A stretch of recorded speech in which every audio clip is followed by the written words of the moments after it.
Bonjour et bienvenue à l'émission Chrétien comme Christ. Aujourd'hui, nous allons aborder le thème « Renouveler l'intelligence ». Alors Christine, tu as un texte de Romains 12, je pense, qui nous parle de cela, et c'est un texte très significatif. Très significatif, effectivement, parce qu'il nous montre vraiment la marche à suivre. Et il dit « Ne vous conformez pas au monde actuel, ou à la pensée du monde actuel, mais soyez transformés, et le mot c'est même soyez transfigurés, par le renouvellement de l'intelligence, afin de discerner quelle est la volonté de Dieu, ce qui est bon, agréable et parfait. » Et c'est là notre but, n'est-ce pas? C'est de pouvoir plaire à Dieu et discerner sa volonté. Mais pour ça, on a besoin que notre intelligence soit renouvelée. Et pour que notre intelligence soit renouvelée, eh bien, il faut arrêter de se conformer à ce que le monde pense. Donc il y a vraiment un processus qu'on doit suivre absolument. C'est pas, on peut parler un peu d'un lavage de cerveau quelque part, mais un lavage de cerveau positif. Positif, absolument. Positif et volontaire. Et volontaire, voilà. Oui, donc c'est pas quelqu'un qui vient nous. Exactement. Donc c'est pas, il y a rien de forcé là-dedans. Il y a rien de forcé. Mais pas. on a besoin d'avoir ce renouvellement. Pourquoi? Parce que on en a déjà beaucoup discuté, mais on a été notre manière de fonctionner, de penser, a été forgée par notre éducation, par le monde dans lequel on vit, par voilà toutes ces choses extérieures et qui ne sont pas forcément en accord avec la parole de Dieu. Et donc, on a besoin, on parlait d'être libéré du péché, etc. Donc, c'est vrai, on a besoin d'être libéré du péché, mais après, on a besoin de ce renouvellement, de ce changement de mentalité, et ça commence par arrêter quelque chose. Pour recommencer quelque chose, il faut arrêter autre chose. On peut pas dire je vais commencer ma vie chrétienne et je vais commencer à faire ce que Dieu veut en continuant à essayer de penser ou faire comme tout le monde. Ça marche pas. Tout à fait. Exactement. Paul dira aux Corinthiens, je ne suis pas venu vers vous avec la sagesse du langage. Et pourquoi est-ce qu'il dit cela? Bien parce que on parle des philosophes, toute la philosophie grecque, toute cette philosophie qui était là et que le monde pratiquer, n'est-ce pas? Et il dit, moi je suis pas venu avec cette sagesse-là, je suis pas en train de vous faire une démonstration avec mon intelligence, mais je suis venu vous faire une démonstration de ce que Dieu a dit dans sa parole. Donc quelque part, quand il vient, il dit, je viens pas imiter ce que les autres font. Exactement. Parce que des fois, on se dit, alors pour être efficace, il faut imiter ce qui se passe dans le monde, il faut imiter ce que les autres font, etc. Et là, il dit, mais arrêtez d'imiter. Arrêtez d'imiter cette manière de penser, cette manière de faire. C'est pas là que vous allez trouver le bon chemin, quelque part. Il ne se conforme pas à la manière de vivre. Je vais reprendre le cas de Paul, il ne se conforme pas à la manière de vivre des Corinthiens, mais il va rester dans ce que la parole de Dieu dit. Et pour renouveler notre intelligence, on a besoin de connaître la parole de Dieu. On a besoin d'avoir cette révélation dont on parlait dans l'émission précédente, où Dieu va, à travers sa parole, nourrir notre intelligence. Et moi, je pose la question ici, peut-être, avec quoi est-ce qu'on nourrit notre manière de vivre? Quels sont les ingrédients que je mets dans ma vie pour que je vive ce que je vis aujourd'hui? Et il y a des mauvais ingrédients, il y a des bons ingrédients. Et c'est ce que Paul nous dit ici dans Romains. Donc ici, on parle du fait, il y a trois choses qui forgent un petit peu notre caractère, notre comportement, notre manière de vivre. C'est les idéaux, les opinions et la culture. Absolument. Et c'est ces trois choses-là que le Saint-Esprit veut renouveler en nous. Il veut renouveler nos idéaux, il veut renouveler nos opinions, et il veut renouveler notre culture parce que c'est la culture du royaume de Dieu qu'il veut nous apprendre. Exactement. Tout à fait, oui. Exactement. Donc l'idéal, quand on est dans le monde, généralement, l'idéal, c'est de faire une belle carrière, d'avoir du succès, etc. Et en fait, l'idéal pour Dieu, ça ne veut pas dire qu'il ne veut pas qu'on ait du succès, loin de là, mais ce qu'il veut, c'est que vraiment on cherche son idéal à lui, qu'on recherche son royaume. Notre poursuite maintenant, ça ne va plus être la poursuite des richesses du monde, mais ça va être la poursuite des richesses du royaume de Dieu, ce que Dieu pense, ce qui est agréable à Dieu. Et le fait d'avoir une intelligence qui est renouvelée, ça va être quelque chose de continu. Donc on ne va pas avoir clac notre intelligence renouvelée comme cela, mais au fur et à mesure qu'on va côtoyer Dieu et qu'on va côtoyer sa parole, eh bien, notre intelligence, notre façon de penser va s'adapter à la façon de penser de Dieu. Et notre volonté, c'est vraiment de dire, OK, je suis comme un petit enfant. On est une nouvelle créature quand on vient à Jésus, et il faut réaliser que tout va être nouveau pour nous. Ouais. Donc, quelque part, apprendre quelque chose. C'est ça. Donc il y a cette opinion aussi qui va changer, de ce qu'on pense des choses. C'est vrai. Donc l'opinion, ça fait beaucoup quand même. Et donc toutes ces choses-là ont besoin d'une transformation. Tu as utilisé un autre mot, transfiguration. Une autre version parle d'une réforme. Donc c'est complètement. Ça veut dire que quelque part, ça va bouleverser vraiment notre manière d'être, c'est pas juste parce que ça change notre personnalité aussi, les choses qu'on. Et notre manière de penser, c'est là que ça va commencer. L'intelligence, ça nous parle aussi de notre manière de penser, de concevoir les choses. Tu parlais que dans le monde actuel, on essaye de faire une bonne carrière, avoir un bon plan de carrière, avoir beaucoup d'argent, une belle maison, 2 voitures et beaucoup de biens, etc. On cherche notre royaume, tandis que là, dans ce que Paul nous dit, il cherche le bien du royaume de Dieu. Et on doit mettre toute notre vie au service de ce royaume. On doit servir le Seigneur Jésus. Et on doit le faire parce qu'on veut que lui, il ait du succès. Lui, il est de l'abondance. Lui, ça fonctionne parce que quand le royaume fonctionne parfaitement, nous aussi, nous en sommes bénéficiaires. Et c'est là que Paul nous dit, change ta manière de voir. Ne vois plus comme tout le monde voit, mais vois comme Dieu voit. Et là, ça va changer notre manière de vivre, mais aussi notre manière de vivre dans le royaume de Dieu. Et c'est très intéressant, on change, mais quelque part, c'est pas notre œuvre à nous. C'est-à-dire que ce changement-là, on ne peut pas le provoquer nous-mêmes. C'est pas nous qui allons nous changer, c'est le Saint-Esprit qui va changer, qui va faire cette œuvre en nous. On ne va pas le provoquer, mais on va être d'accord. On va l'accepter. On va l'accepter parce que il faut quand même, je veux dire, le Saint-Esprit, il agit de l'intérieur, et il va falloir que de l'intérieur, notre intelligence s'adapte et s'accorde, je vais dire, avec ce que le Saint-Esprit nous dit. Donc, quand le Saint-Esprit vient en nous, il y a déjà cette nouvelle nature qui est là, il y a déjà les nouvelles aspirations, il y a déjà le cœur de Dieu qui est en nous. Et là, ce que Paul dit, arrêtez de faire un obstacle avec votre intelligence et votre façon de penser à ce que le Saint-Esprit fait. Mais au contraire, laissez-vous renouveler dans votre intelligence pour que vous soyez complètement en accord dans ce que vous pensez et dans ce que le Saint-Esprit vous dit à l'intérieur. Donc il y a vraiment une œuvre intense du Saint-Esprit dans notre cœur, parce que on en a déjà parlé beaucoup, mais des fois on se dit on aimerait nous-mêmes changer. On parle de changement lorsque, je sais pas moi, à la nouvelle année, on se dit qu'on va faire un régime parce qu'on veut changer d'apparence. Lorsque, je sais pas, il y a plein de choses où on peut dire voilà, moi je vais changer de choses, je vais être différent. Et donc il y a des changements qu'on essaye de provoquer par nos propres forces quelque part. Mais ce changement d'opinion, ce changement d'idéaux et ce changement de culture, il ne peut pas se faire par nos propres forces à nous. Beaucoup ont essayé, et c'est comme ça que beaucoup sont tombés dans ce qu'on appelle la religiosité, le légalisme. Tu dois, tu ne peux pas, tu dois faire ceci, tu dois faire comme ça. Et au lieu que ça amène une liberté, parce que le Saint-Esprit nous amène une liberté libre par rapport au péché, bien sûr, au lieu que ça amène une liberté, ça amène un poids, un fardeau, et ces personnes-là vivent quelque part sous un fardeau qu'ils ne peuvent pas porter. Et donc, beaucoup, alors qu'ils ont une apparence heureuse, vivent en dépression. Ils sont constamment, pas juste déprimés, mais ils se sentent constamment fautifs, ils se sentent constamment incapables. Et c'est normal, parce que si on essaie de faire ces changements-là par nos propres forces, c'est comme ça qu'on va finir.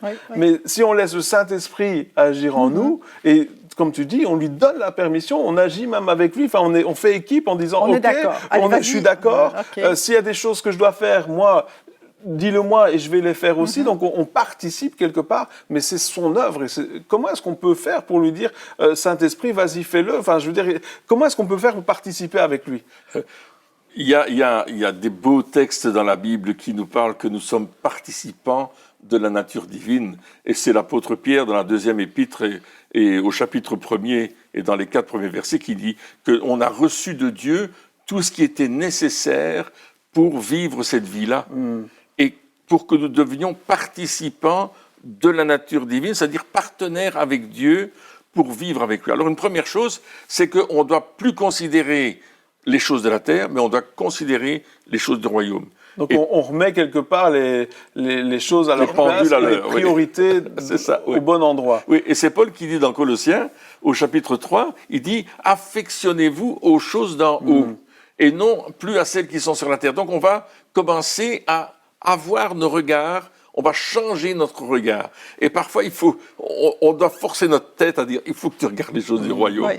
Plutôt que de regarder les choses de la terre. Donc quelque part, ça veut dire qu'on doit s'attendre à une transformation. Oui. C'est-à-dire que des fois on se dit Saint-Esprit transforme-moi, mais c'est comme si on aimerait que ça se fasse tout seul. Voilà, on se réveille le lendemain matin, pouf, on est changé. C'est pas. Mais ça peut arriver. Il y a quelque chose qui se passe quand même. Moi, je me souviens le jour où j'ai donné ma vie à Jésus, je sais que d'une minute à l'autre, j'étais plus pareil, et mes aspirations avaient naturellement changé. Je ne voulais plus les choses que je voulais avant. Mais après, tu n'as pas été contre ça. Tu as encouragé ces choses-là. C'est sûr.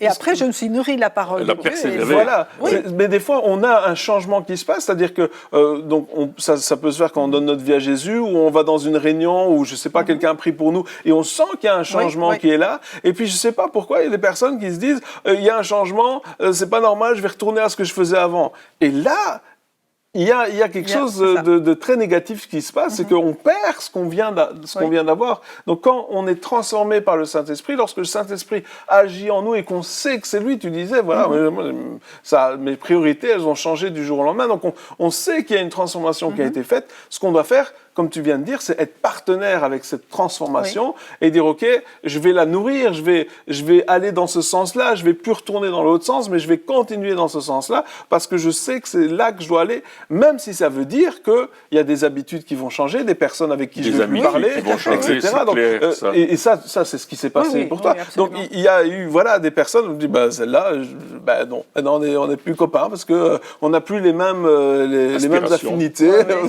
C'est plus trop, ça colle plus vraiment. Eux, ils veulent faire ça, moi, je veux pas. Donc, à un certain moment, il va y avoir une séparation. Oui, c'est vrai. Et donc, on doit faire attention de ne pas retourner pour absolument, des fois, on veut absolument garder des amitiés et ça nous perd quelque part. Il y a des choix. Il y a des choix qu'on doit faire. Et je dirais même qu'on peut être dans une réunion et entendre un message qui va nous interpeller personnellement. Peut-être que le prédicateur ne voulait pas dire exactement ce que moi j'ai compris, mais parce que je suis en processus de changement dans mon intelligence, dans ma manière de vivre, je vais recevoir cette parole comme si, il y a un proverbe qui dit, c'est comme si on verse de l'eau fraîche. Ah, ça fait du bien, c'est ça que je voulais, et c'est dans ce chemin-là que je veux aller. Et on doit persévérer, et il y a un combat. Parce que c'est ce que disait l'évangéliste Matthieu, au chapitre 11, il disait que depuis Jean-Baptiste, le royaume de Dieu est annoncé, et ce sont les violents qui s'en emparent. Mais le mot violent parle de passion, être passionné pour entrer dans ce royaume et devenir partie prenante totalement du royaume de Dieu. Et c'est ce qu'on doit faire, c'est ce que Dieu nous appelle à faire, c'est extraordinaire. Ouais, donc on va vraiment, avec toutes les forces que Dieu nous donne aussi, aller là-dedans. Et il est dit que lorsque le Saint-Esprit, justement, transforme notre intelligence, lorsqu'il renouvelle, lorsqu'il réforme notre manière de voir les choses, ça nous permet de discerner, ça a un but. Le but, c'est de nous permettre de discerner quelle est la volonté de Dieu. Donc, parce que l'homme veut toujours savoir, on veut savoir, Seigneur, mais qu'est-ce que tu veux pour ma vie? C'est la question que beaucoup de personnes se posent. Seigneur, c'est quoi ta volonté? C'est quoi ma destinée? C'est quoi ma destinée? Je suis là pourquoi? C'est une question. C'est une question, mais on voit que, comme beaucoup de choses dans la parole de Dieu, la question, ce n'est pas ça la fin en soi. C'est-à-dire que avant cette question-là, avant de dire Seigneur, quelle est ta volonté pour ma vie, avant de dire cela, je dis Seigneur, d'abord, j'arrête de me conformer au monde, j'arrête de me conformer à ces choses, je laisse ton esprit me renouveler parce que seulement à ce moment-là, je pourrai comprendre quelle est ta volonté pour ma vie. Avant, je suis pas capable de comprendre parce que tant que je pense comme le monde et que Dieu me dit, moi, ma volonté pour toi, c'est par exemple, je sais pas moi, que 10 000 âmes viennent à Jésus au travers de toi, on va dire, oui, alors ça c'est ta volonté, mais elle est un peu bizarre parce que moi, ma volonté, c'est d'avoir une belle maison, une piscine, et donc ce sera pas, ça va pas coller, on va se dire. Mais enfin, Seigneur, c'est pas vraiment mon bonheur que tu veux, c'est autre chose. Moi, je vais souffrir, et alors que lorsqu'on laisse le Seigneur nous transformer notre manière de voir, à ce moment-là, on est prêt à entendre sa voix, on est prêt à découvrir c'est quoi sa volonté. Et la volonté de Dieu, c'est quelque chose qui est extraordinaire. Oui, c'est extraordinaire. Et au fait, il faut savoir aussi qu'on a tous besoin de plaire à quelqu'un. On n'est pas unique et on a besoin de plaire à quelqu'un. Et quand on se conforme au monde, on essaye de plaire au monde, à nos amis, etc., d'être dans le même... D'être cool. D'être cool et puis d'être accepté, je veux dire, par les autres. Et là, quand on dit « ne vous conformez pas au monde », ok, je vais plaire à quelqu'un d'autre. Ouais. Ça veut dire que tout mon objectif maintenant, ça ne va plus être de plaire à mes amis ou au monde qui m'entoure, mais ça va être de plaire à Dieu. C'est vraiment l'objectif. Seigneur, qu'est-ce qui te fait plaisir ? Et pour que ça lui fasse plaisir, il faut que non seulement mon cœur lui soit donné, mais aussi que mon intelligence commence à s'adapter, je vais dire, à ce que Dieu demande. Et là, je vais accepter de dire, OK, je pensais comme ça avant, mais Dieu ne pense pas comme ça. Donc, je vais penser comme Dieu. Par exemple, un simple exemple que la parole de Dieu dit, bien, l'homme regarde à l'apparence et l'Éternel regarde au cœur. OK, je vais changer mes regards, apprendre à changer mes regards pour dire, OK, celui-là, il a une drôle de mine, mais Dieu, il regarde au cœur. Alors, quel est son cœur ? Et plutôt, on va pouvoir dire, Saint-Esprit, aide-moi à changer ça, parce que, encore une fois, quand il est dit l'homme regarde à ce qui frappe les yeux, donc à l'apparence, c'est comme ça. Je veux dire, c'est naturel. Il y en a qui disent non, moi je regarde pas à l'apparence. C'est universel. Moi je regarde au cœur. Non, si tu premier regard, si t'es un être humain, excuse-moi, tu regardes à l'apparence. Point barre. Je sais, des fois ils disent mais non, moi jamais j'ai regardé à l'apparence, j'ai toujours regardé au cœur. Attends, non, la vérité c'est que tant qu'on est des êtres humains, on regarde à l'apparence. Et puis là, on regarde à l'apparence et on se dit, comme tu dis, non, le Seigneur a dit, il faut regarder au cœur. Et là, on dit, mais Saint-Esprit, viens m'aider à regarder au cœur. Et là, quand on dit ça et qu'on laisse Dieu nous parler, et même le Saint-Esprit va venir nous dire, moi, il y a beaucoup de moments où il est dit, dire, arrête de regarder à l'apparence. Ok, Seigneur, je dois faire quoi alors ? On le sait, ce qu'on doit faire, mais ça fait pas toujours tilt. Et donc, on dit, ok, Saint-Esprit, aide-moi à regarder au cœur. Et là, on commence à voir des choses qu'on n'avait jamais vues auparavant. Et puis, on découvre finalement que c'est tellement mieux de regarder au cœur que de regarder à l'apparence. C'est tellement plus intéressant. Et voilà, donc, c'est un apprentissage, comme tu dis. Mais ça nous change. Ça laisse le Saint-Esprit agir dans notre vie.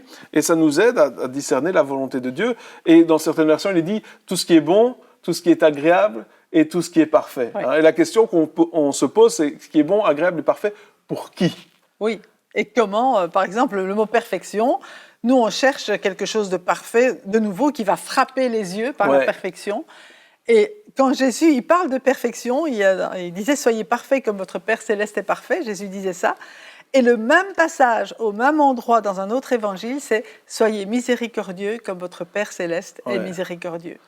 Et on voit que la perfection que Dieu nous demande, c'est la perfection dans la miséricorde. C'est la perfection dans l'amour pour les gens. C'est toujours ce qu'il recherche. C'est vraiment que nous puissions nous aimer les uns les autres. Beaucoup plus que de faire quelque chose qui est sans défaut. Nous, on pense qu'être parfait, par exemple, si on fait un meuble qui est parfait, c'est un meuble qui il y a rien qui dépasse. Tout est bien droit, tout est, voilà, c'est bien peint, la peinture est uniformément posée, etc. Alors, ça, c'est parfait à nos yeux.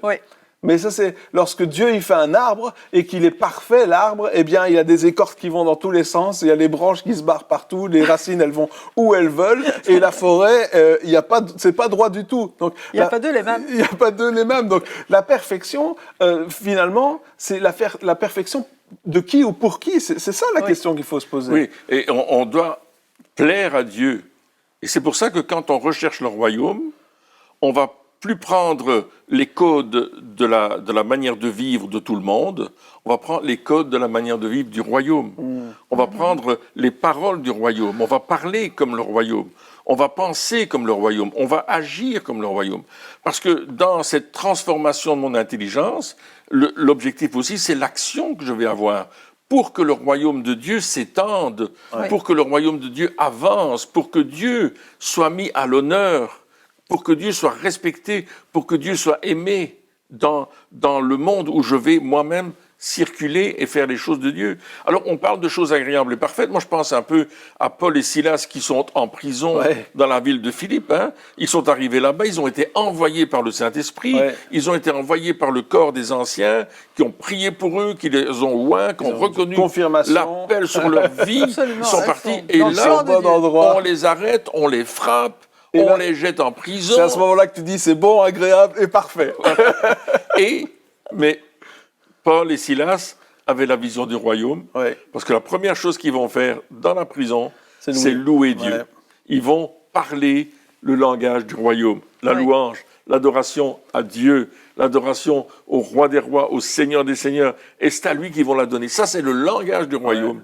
Et c'est plus le langage de la terre où on aurait dit « Oh, je suis en prison, qu'est-ce que j'ai fait au bon Dieu pour que ça m'arrive ?» Et puis ce qui se passe, c'est qu'en faisant ça, ils attirent le royaume sur la terre. Absolument. Ils attirent la réalité du royaume de Dieu sur la terre. Et donc finalement, lorsque on se laisse transformer, renouveler dans notre intelligence, on regarde plus aux choses d'en bas, c'est-à-dire que, alors, on y regarde parce qu'on vit dedans, donc forcément, on y est, mais à un certain moment, au lieu juste de regarder à cela, on se dit, OK, la volonté de Dieu. Je sais que si je suis là, je sais que s'il y a cette situation qui se passe, je sais que voilà, toutes ces choses-là, c'est pas pour rien, il y a quelque chose qui doit en ressortir, il y a forcément quelque chose qui doit en ressortir. C'est-à-dire, montre-moi c'est quoi et montre-moi comment je dois faire pour faire ressortir ces choses-là de là. Donc, quelque part, on se dit, on voit, le but, c'est pas de ne plus vivre aucune situation désagréable.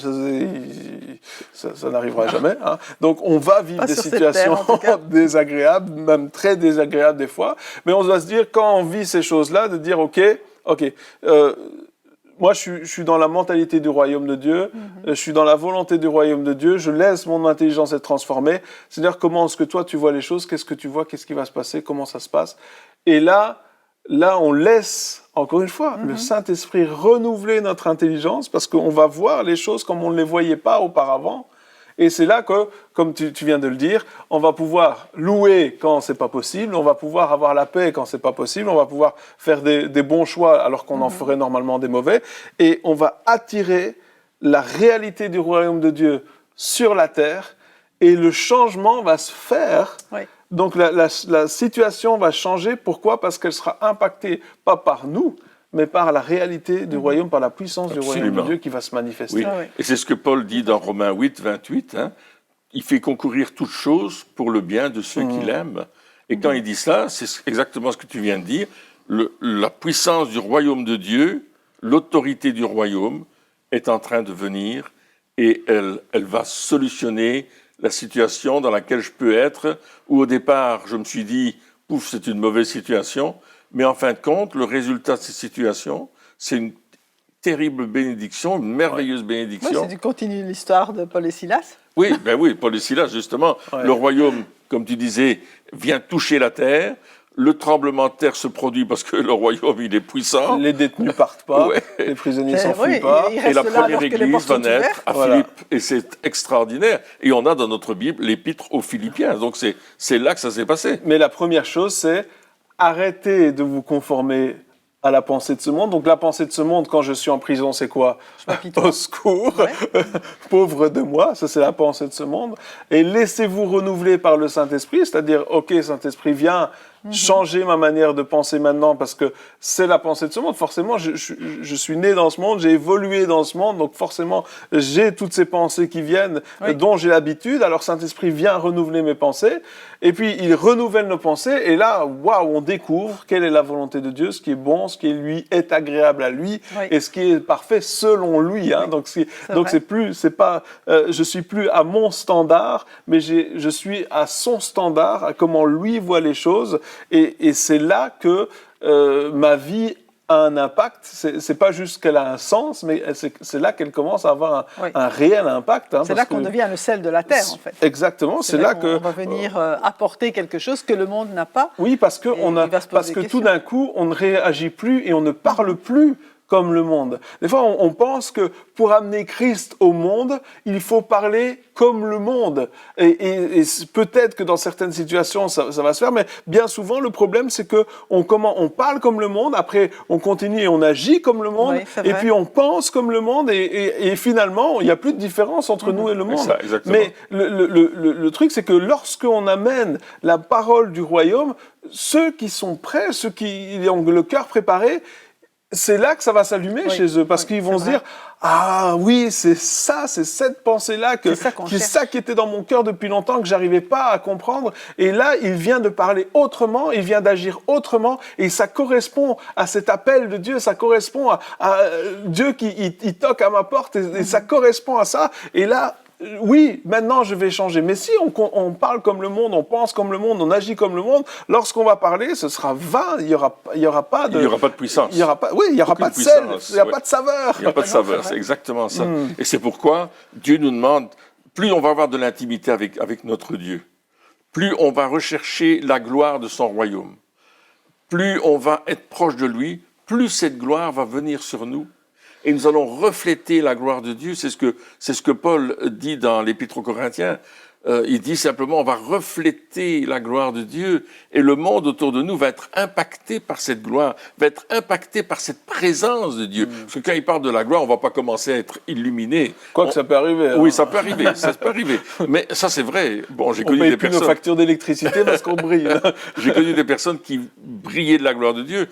Mais c'est vrai que le monde va être impacté. On dit, mais vous êtes différents. Vous n'êtes pas comme ces personnes-là. Qu'est-ce qui fait la différence? Et il y a une dame qui m'a rendu ses témoignages justement cette semaine en disant qu'elle était à l'hôpital, avait fait un problème cardiaque, et puis là, sa voisine avait vraiment des gros problèmes et c'était très difficile pour elle. Et puis elle est allée encourager la voisine, elle est allée commencer à lui parler, et la fille de cette dame a dit, mais vous êtes différente des autres. Qu'est-ce qui fait cette différence? Je comprends pas. Et puis elle a dit, mais moi je suis chrétienne, et Dieu vit en moi. Et mon rôle, c'est de vous apporter la paix de Dieu. Ouais. La différence était visible. Et ça, c'est extraordinaire parce que ça, c'est l'œuvre du Saint-Esprit en nous. Oui, oui. C'est-à-dire, c'est une grâce. Hein. Ça dépend. Voilà, il n'y a pas de mérite là-dedans. Bien sûr, on doit donner notre autorisation, mais c'est le Saint-Esprit qui fait cette œuvre-là en nous. Hein. Alors, arrêtez de penser qu'il faut faire des œuvres, etc. Non, c'est laisser le Saint-Esprit, laissez-lui la place finalement, en disant, ok, je suis d'accord, j'ai été trop manipulé par la pensée du monde, etc. Je reconnais ces choses-là. Et Saint-Esprit, maintenant, je décide, je veux arrêter ça. Amen. Alors viens Saint-Esprit, viens renouveler mes pensées, viens renouveler mon intelligence, viens me transformer la manière dont je pense pour que je puisse avoir les idéaux du royaume, pour que je puisse développer cette culture du royaume. Et comme ça, je vais pouvoir amener le ciel sur la terre et voir enfin ta gloire se manifester. Amen. Que ce soit votre prière, mes amis, pour que vraiment vous puissiez aller encore plus loin avec Dieu, pour que vous puissiez porter du fruit et que ce fruit demeure. Merci de nous avoir suivis encore pour cette émission. On se retrouve très bientôt pour la suite. Au revoir.